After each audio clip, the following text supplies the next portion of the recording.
I need to think about it. Everyone's had that objection before, and especially since you're working with selling jewelry. Well, this is what I'm talking about on the channel at least. Be prepared to always expect to hear, oh, I need to think about it. So how do you deal with it? Let me give you a foolproof method. When a person says that I need to think about it, if you've been selling anything for long enough, whether it's jewelry or any item, most of the time it comes down to two things. Now, let's try to relate this as much as I can towards jewelry, because this is specifically what the channel's about. Number one, most of the time when people need to think about it, it's about, will I wear the piece? Am I going to get the wear out of it I want? Or maybe I just love the look of it and love the idea of owning it, but don't know if I would actually wear it.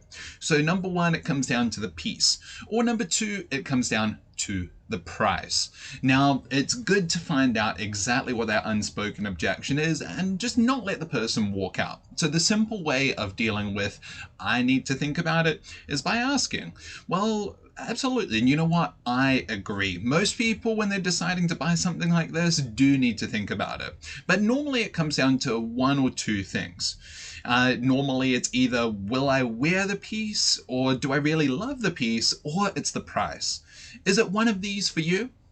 And then simply leaving it out there and shutting up and waiting until the customer then replies. If they reply and say, oh, you know what, it is the piece, then you're going to want to watch the next video that I have in store that's going to help you deal with that objection.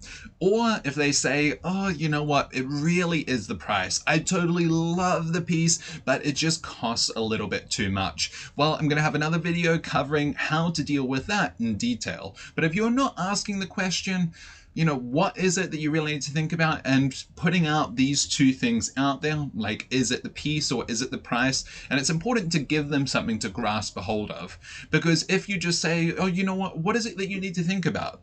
Then you leave it up to them to say, oh, you know what, I just need to think about it. And they're still going to leave you with an unspoken objection. So hopefully that helps you out. And once again, my name's Levon from Crew Gone Digital Sales Training. So watch out for these next two videos helping you to deal with it even further if a person needs to think about the piece or the price.